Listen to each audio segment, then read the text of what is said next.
Nós estamos num dos capítulos mais bonitos da Bíblia, que é Romanos capítulo 8. Romanos 8 começa dizendo: nenhuma condenação há para os que estão em Cristo Jesus. Romanos 8 começa dizendo: não há condenação. Romanos 8 termina dizendo: nada me separa do amor de Cristo. Nada me condena, nada me separa. Então, eu quero convidar você a avançar comigo mais um pouquinho hoje em Romanos 8, a partir do versículo 18. Versículo 17, nós lemos lá na semana passada, do Romanos 8, 17, que diz assim: ora, se somos filhos, somos também herdeiros, herdeiros de Deus e co-herdeiros com Cristo. Se com Ele sofrermos, para que também com Ele sejamos glorificados. E nós vimos ali que, como herdeiros e co-herdeiros com Cristo, se sofremos com Ele hoje, seremos com Ele glorificados no futuro.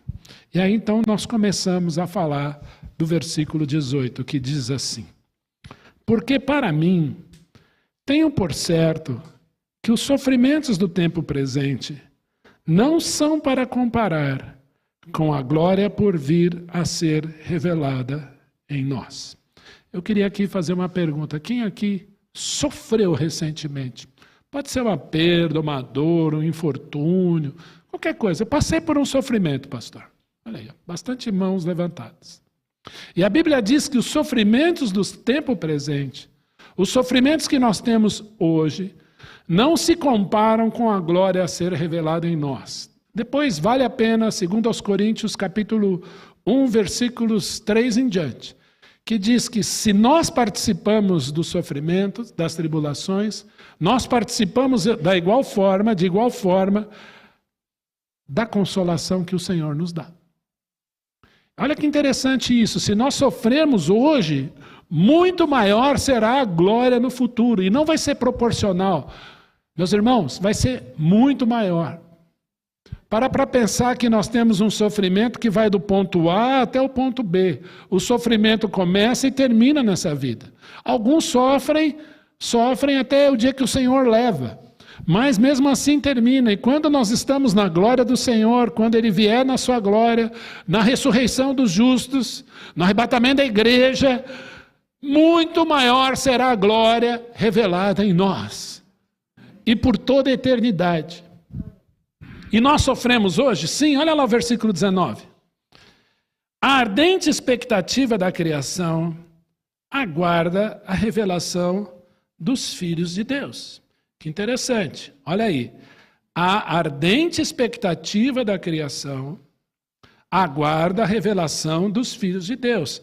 O Senhor cria tudo lá em Gênesis, né? Não é que Ele cria em Gênesis. Gênesis conta como que Ele criou. Né? Ele conta tudo ali, lá na criação. No princípio criou Deus os céus e a terra. E essa criação, ela existe aqui até hoje, e ela aguarda a revelação dos filhos de Deus. João 1,12. A todos quantos o receberam, Deus deu-lhes o poder de serem feitos filhos de Deus, a saber, aos que creem no seu nome. E aí nós vamos para o versículo 20. Pois a criação está sujeita à vaidade, não voluntariamente, mas por causa daquele que a sujeitou. Deixa eu falar algo aqui para você. A incredulidade de Adão, serpente ou a ordem de Deus? Para onde eu vou? Eu vou na da serpente. Então, o primeiro casal foram na palavra da serpente. Gente, eu estou apontando para cá, não estou chamando essa ala de cá de serpente, por favor. Mas, né, foram na da serpente, depois desobedeceram, ou seja, o espírito, a alma. O Senhor diz para Adão, certamente morrerás. Ele morreu. Mas o ambiente foi contaminado também. Olha aí que a criação está sujeita à vaidade. Os animais não foram criados ferozes. Já parou para pensar nisso? No Éden não tinha lixo, gente. Já parou para pensar nisso? Não tinha poluição. Não tinha espinhos. Cada espinho, por exemplo, de uma roseira é uma rosa que não nasceu. É uma atrofia. Imagina como não eram as roseiras lá. Não tinha praga. Não tinha praga. A criação está sujeita à vaidade, não voluntariamente, mas por causa daquele que a sujeitou. Olha o 21. 21. Na esperança de que a própria criação será redimida do cativeiro da corrupção. Ou seja, o pecado do espírito, da alma, do corpo, gerou problema no ambiente. E o Senhor fala que Ele vai restaurar todas as coisas, inclusive o ambiente. E quando nós lemos aqui o livro de Apocalipse, né, no ano passado, nós vimos lá tanta coisa que está por vir. E todo esse problema que você está vendo hoje, o Senhor nos deu uma trégua aqui, pelo menos na região de São Paulo, uma garoinha, né, um vento para resolver um pouquinho o nosso problema. Mas nós vemos que a própria criação será liberta, será redimida do cativeiro da corrupção, para a liberdade da glória de vocês, de mim, dos filhos de Deus. Quando eu leio isso, eu fico um pouquinho preocupado, porque, olha aí, versículo 22, porque sabemos que toda a criação a um só tempo geme e suporta angústias até agora, até hoje. 60% do Brasil, nos últimos dias, estava sob fumaça. Hoje eu conversei com um rapaz que mora lá em Barretos. Ele falou, Ion, nós vamos lá num restaurante, por exemplo, cheirando queimado. No interior de São Paulo, interior de Minas, Goiás, região central. Seca, seca, seca, seca. E, em tese, ainda nós estamos no período, não é no ápice, mas no período chamado inverno. Meus irmãos, para pensar um pouquinho, e eu queria refletir aqui com você, e aqui eu já falo um pouquinho da ideia dos jovens para essa igreja. Primeiro, uma das maiores tragédias brasileiras chama-se Brumadinho. 296 mortos. A maior tragédia ecológica brasileira chama-se Mariana, distrito de Bento Rodrigues, em 2015, e lá se vão 10 anos. O lixo tóxico, ou a lama tóxica, perdão, ela sai de Mariana, anda pelo Rio Doce, passa lá a sua região, né, Herbert? Ali. Cerca de 800 quilômetros, porque faz muita curva, até chegar num dos maiores, eu vou colocar entre aspas essa palavra, santuários ecológicos do mundo, que é a foz ali do Rio Doce, quando entra no mar, já no estado do Espírito Santo, e avança 33 quilômetros para dentro do mar. A maior tragédia ecológica brasileira, não se fala mais nada. E, meus irmãos, 100 anos para resolver esse problema. Se foram 10, falta só 90. Oremos. O Brasil produz 224 mil toneladas dia de lixo. Toneladas, né, quilos. O plástico vai demorar entre 450 e 500 anos para se decompor e se decompor. Vidro, a estimativa não se sabe, vai depender de condições climáticas, calor, frio, etc. De 4.000 a 1 milhão de anos. Um vidro. Para pensar que o primeiro lixo produzido pela humanidade pode estar por aí, o primeiro plástico também. A natureza geme, a criação geme. O ambiente foi afetado por aquilo que o homem fez lá no Éden. E desculpa, gente, se você é salvo pelo Senhor Jesus, o seu espírito foi ligado com Ele, a sua alma foi ligada por Ele, o seu corpo precisa refletir essa obra. E o seu comportamento para com o ambiente também. Eu não admito crente jogar lixo no chão. Eu não aceito isso. Nunca vou aceitar. Márcia às vezes brinca comigo, você é meio neurótico quando você vai para a praia, você pega saco de lixo e sai limpando. Claro! Eu quero, quem sabe, meus filhos aproveitem, se um dia tiver netos, por que não? É só uma obrigação minha como crente.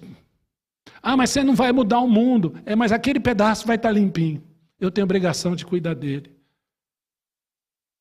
No seu prédio tem reciclagem de lixo? Amém.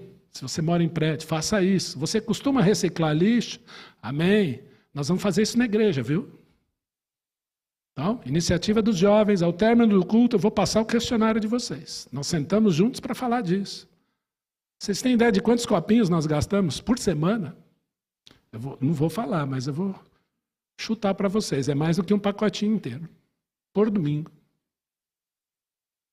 Então nós precisamos mudar isso, pelo menos atenuar isso. Então vamos fazer alguma coisa.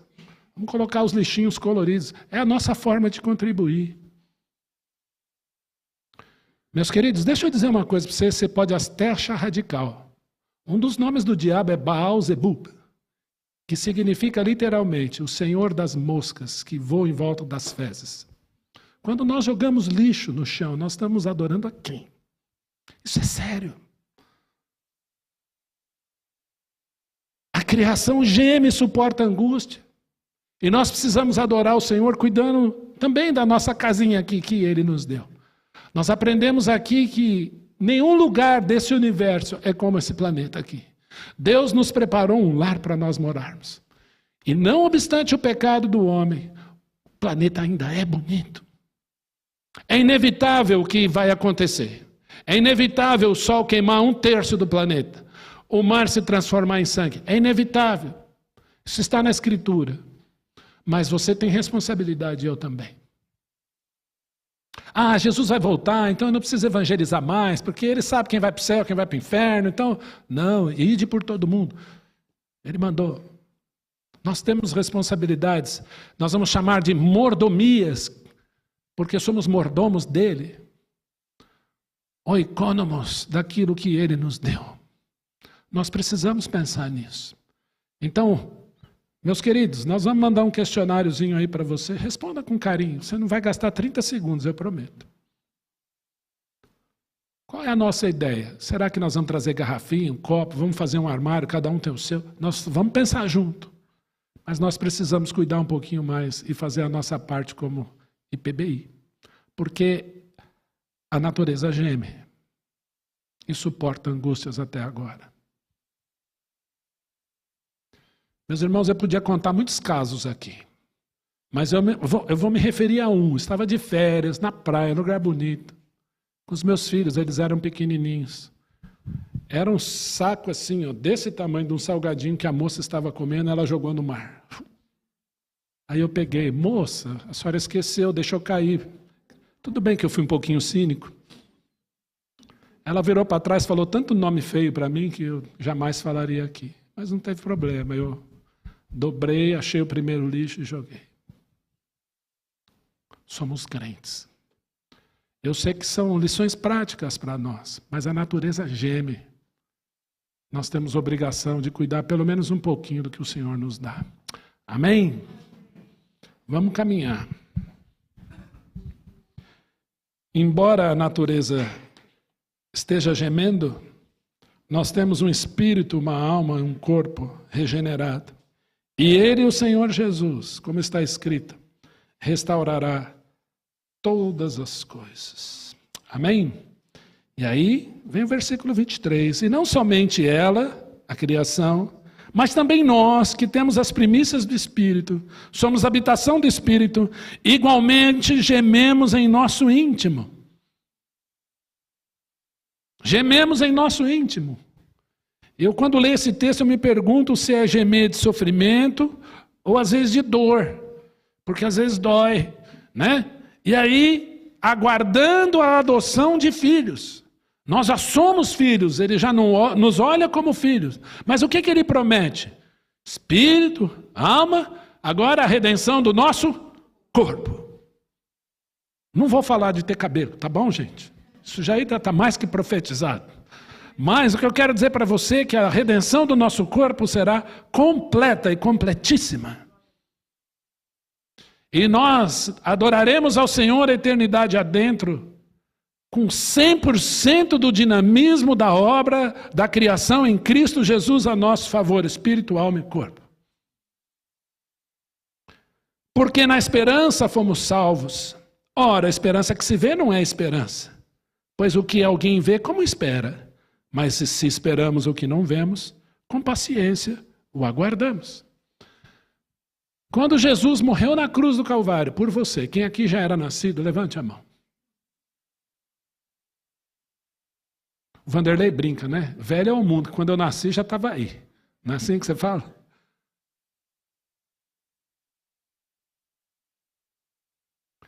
A obra da cruz é tão completa que há 2000 anos atrás, o Filho de Deus, que é Deus, assumiu minha cruz. Ascendeu aos céus e disse, eu vou voltar. E 2000 anos de longanimidade, de misericórdia.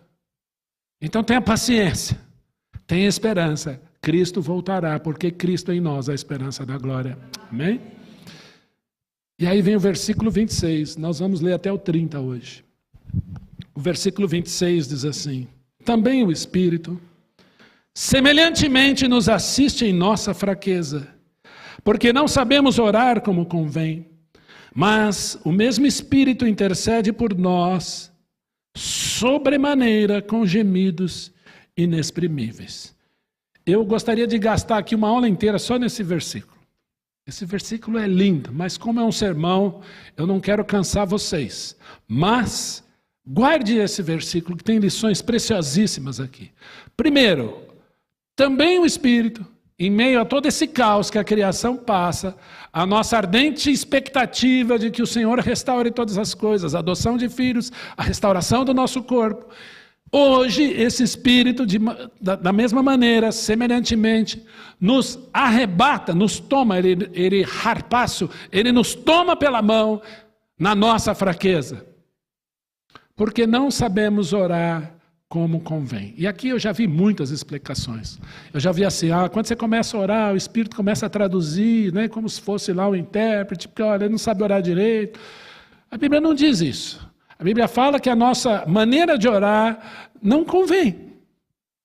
Não sabemos orar de uma forma exata. Você pode escolher as melhores palavras do mundo. A Bíblia diz que não sabemos orar como convém, mas o Espírito intercede por nós sobremaneira com gemidos inexprimíveis.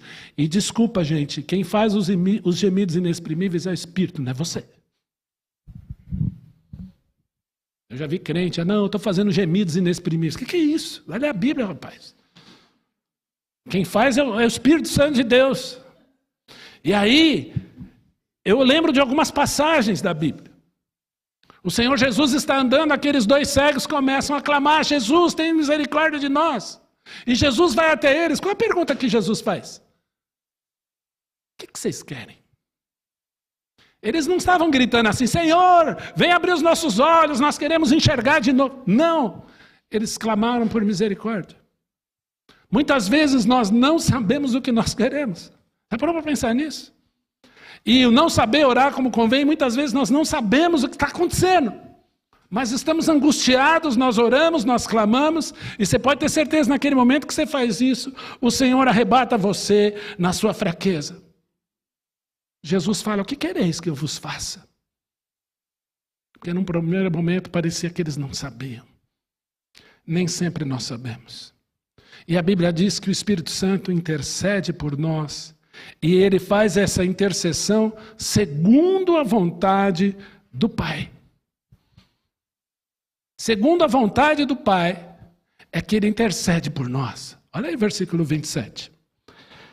E aquele que sonda os corações sabe qual é a mente do Espírito, porque segundo a vontade de Deus, é que ele intercede por você e por mim.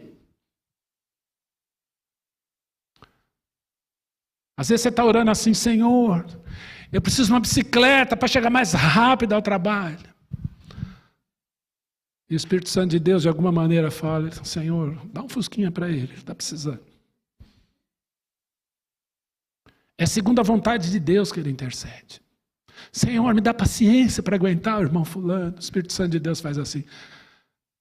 Põe o irmão fulano bem perto dele para ele treinar.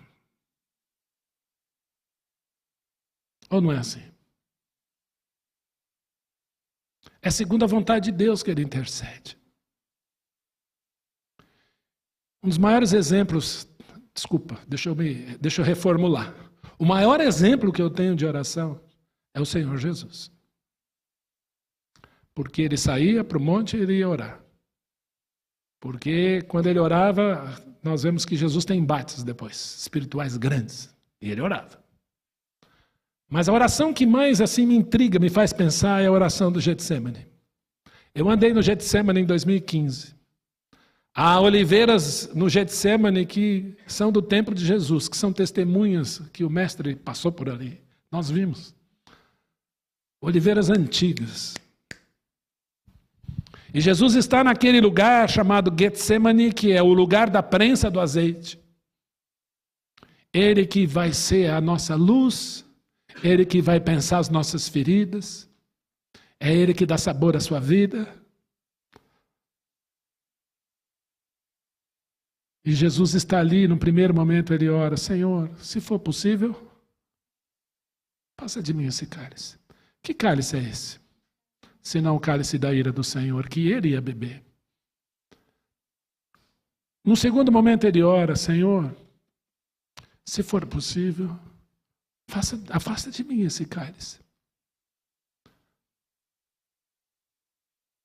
Aí Jesus ora assim, Senhor, visto que não é possível passar de mim este cálice, cumpra-se a tua vontade. Percebeu a mudança? E o salmista pergunta assim, que darei ao Senhor pelos seus benefícios para comigo? Qual é a resposta que ele dá? Tomarei o cálice? Tomarei o cálice da salvação, porque o Messias tomou o cálice da ira no teu lugar. Então, quando nós falamos em oração, não é escolher uma palavra bonita, mas põe o teu coração na oração, ainda que venham palavras bonitas. Eu gosto de oração com palavras bonitas, porque Deus usou palavra para criar todas as coisas. Eu pergunto para você, quem falou e aconteceu? Disse Deus, haja luz e houve luz. Quem falou? Quem falou para o mar, acalma, e o mar se acalmou? Quem falou e o leproso foi curado? Quem deu ordem e o coxo andou? Quem deu ordem e lançaram as redes do outro lado e elas se encheram de peixe? Quem nos ensinou a orar? Quem nos ensinou a clamar? Quem nos ensinou a falar? Quem nos ensinou as letras? Senão Ele. Então não há palavras bonitas ou combinadas. Mas a receita para uma vida de oração, primeiro, é entrega. Depois, um coração quebrantado. Terceiro, dependência. E aí, então, a resposta que ele dá é sempre intimidade. 1 de Pedro 5,7 diz, lançando sobre ele toda a vossa ansiedade, porque ele tem cuidado de vós. Seja honesto comigo, você conhece esse texto. Lançando sobre ele toda a vossa ansiedade, porque ele tem cuidado de vós. E você já pensou assim, seja honesto. Eu vou orar e ele vai cuidar de mim, certo? Mas você nunca parou para pensar sobre a ótica de Romanos 8,26. Que ele nos assiste em nossa fraqueza. Lançando sobre ele toda a vossa ansiedade, porque ele vai te assistir na sua fraqueza e vai levar a sua oração diante do Pai. Parou para pensar nisso? Alegrai-vos no Senhor, outra vez digo, alegrai-vos, seja a vossa moderação conhecida de todos os homens, perto está o Senhor.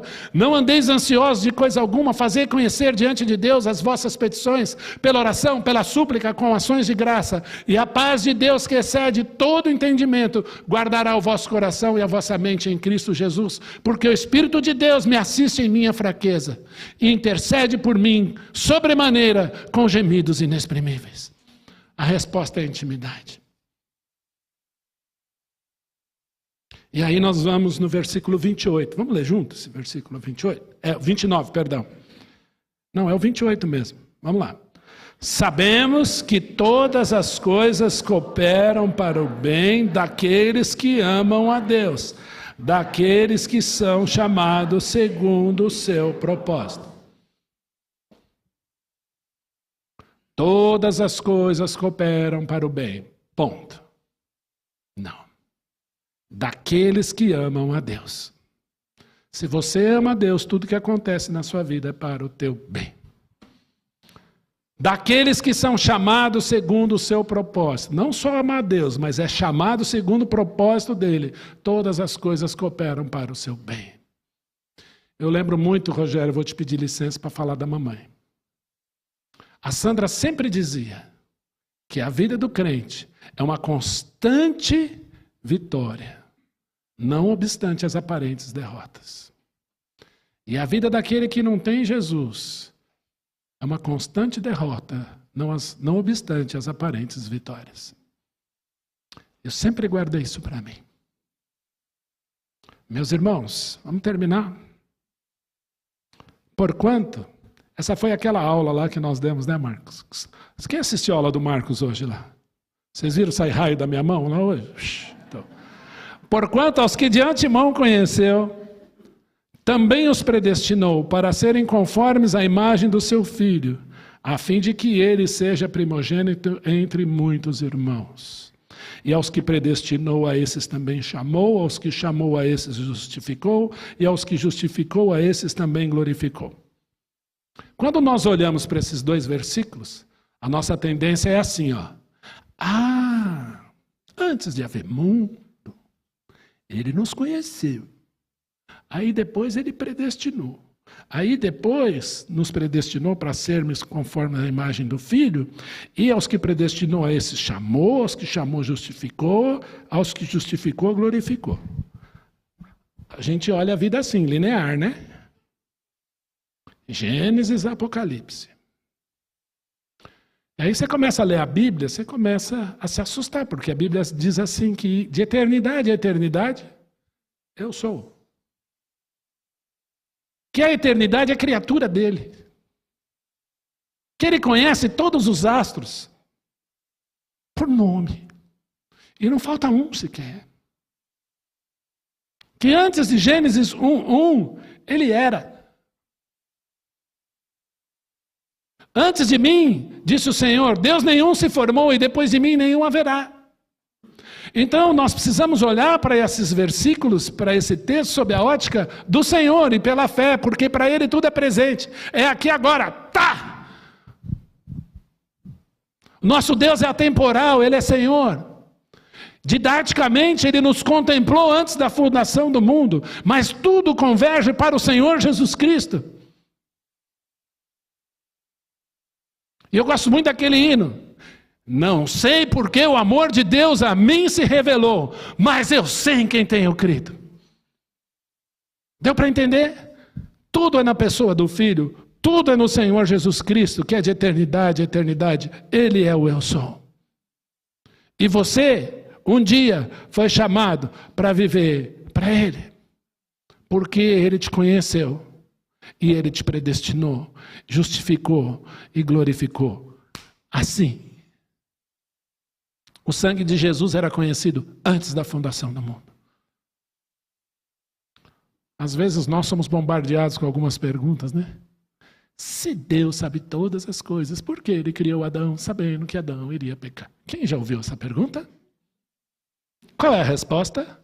Ele é de eternidade a eternidade. O sangue de Jesus conhecido de eternidade a eternidade. Então, quando Adão pecou, o Senhor então fez uma reunião de emergência, convocou os anjos celestiais e disse, o que vamos fazer para resolver esse problema? Aí um anjo sugeriu, mata tudo, começa de novo. É isso que está lá? Não. O Senhor proveu um animalzinho e cobre Adão e sua esposa de peles. Gênesis 3:21. E essa linha vermelha vai até a cruz. Passa pela cruz e até os dias de hoje. E na eternidade olharemos para o Senhor Jesus com as marcas, porque João ouviu como o cordeiro que tinha sido morto. E todos os dias, eternidade adentro, que você vir o Senhor Jesus, você vai poder dizer, estou aqui porque o cordeiro morreu por mim. Então, meus irmãos, olha o tamanho da obra do nosso Deus. Nada faltou. Ele é Senhor. E todos esses dois versículos convergem para a cruz. Olhe para a cruz. Olhe para a obra da cruz.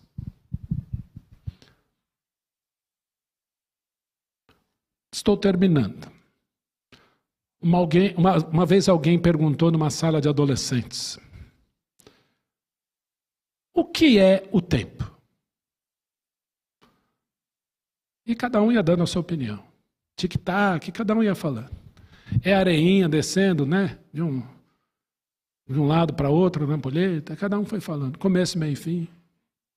Mas um adolescente deu uma resposta que eu achei muito bonitinha e eu gostei muito. Que é assim, o tempo é um mergulho na eternidade.